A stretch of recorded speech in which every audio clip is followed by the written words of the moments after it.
We're talking about 361 Eleos style.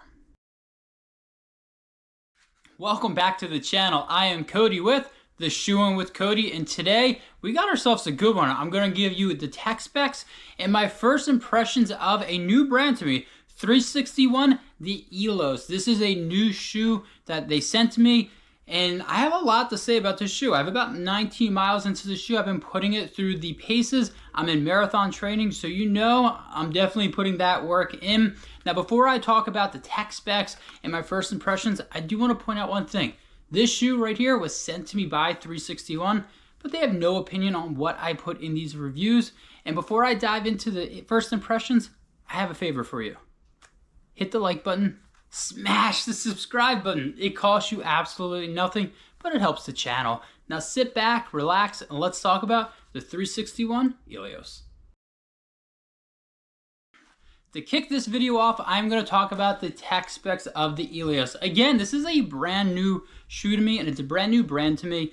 We're looking at a foam called Primo, which is like a super critical foam from 361, and it's a pretty good stack. We're looking at 36 in the heel and 30 in the forefront, giving you about a 6mm drop shoe, and it feels really nice. The foam they're using is definitely a cruiser of a shoe. The upper, again, upper is an engineered mesh, nothing too crazy, and the tongue is a gusseted tongue, and it is pretty darn padded. It's definitely in that daily trainer kind of category where you have the pad, but it's not overly padded. This shoe, again, new brand to me, you're looking at about $145 for this shoe, which kind of isn't the mark for most daily trainers. I feel like most prices for shoes, unfortunately, are getting really high. So $145 is kind of where the price mark for a daily trainer is.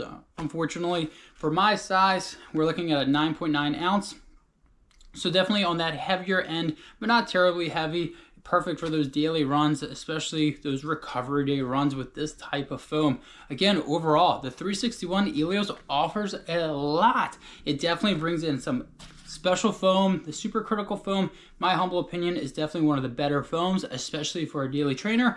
Not a too built upper, definitely nice engineered mesh, nothing too crazy. Again, this is the Eleos 361 tech specs.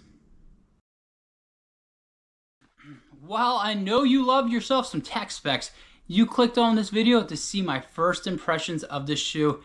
And honestly, for never running on a 361, the only time I've ever seen 361, I'm not joking, was on the basketball player from the Nuggets, Joker, his shoe. I've never really even run in this shoe. So when they sent this out to me, I was excited because I love trying a new brand. And this is a daily trainer that I'm going to put more on the recovery day. It feels good at that 8:30 kind of when I'm chugging along, but it feels even better at that recovery pace. The foam they are using, it's really nice. The super critical foam, the Primo foam they are using, it's just, you kind of sink into it and it's just really comfortable and it babies the legs. It really does. I was surprised at how much I liked it. I also love that it's a 6mm drop shoe.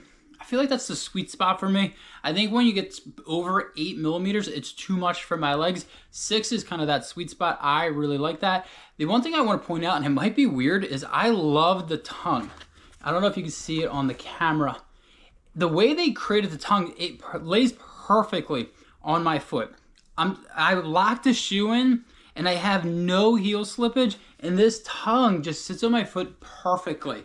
As I mentioned in the tech specs, they put padding where you want to. It's pretty padded right here, but it's not overly padded where you're like, whoa, that's way too much. I think they added padding where it needed to be, and sometimes with a daily trainer, I can't always say that.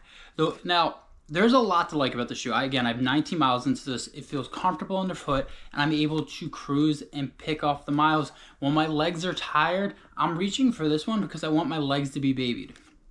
Two issues I'm running into though. It runs a little hot. Hoo-wee! It's a little toasty. It's hot in Pennsylvania, and it definitely feels a little bit hot when I'm doing a lunch run. If I don't get out early, my feet definitely are like, ooh, this is a little hot, Cody. So I do want to point that out. If you live in hot areas, just be cautious about that. It's a little toasty. And the other one I learned the hard way yesterday. It was raining in my area. This grip, not that great. It really wasn't. On drier areas, no issues at all. But on some slick spots, I could definitely feel my foot slipping a little bit. So again, there's not many things that are negatives about this shoe because I do really like this. But the slipping and sliding in the shoe is something to be cautious about. So if you live in an area that rains a ton, just put that on your radar if this is a shoe that you're looking to potentially buy. Again, as a daily trainer / recovery day shoe, it's really hitting a lot of marks. Now, I do need to get in a little bit more runs, need to get around that 31, 32 miles before I make a full review. But so far, the Eleos is definitely checking a lot of boxes. But you definitely want to keep your eyes out for that full review. So definitely make sure you subscribe to the channel because you're not going to want to miss this one. Thanks for checking out this first impressions video. And until next time, I'll see you out on the run.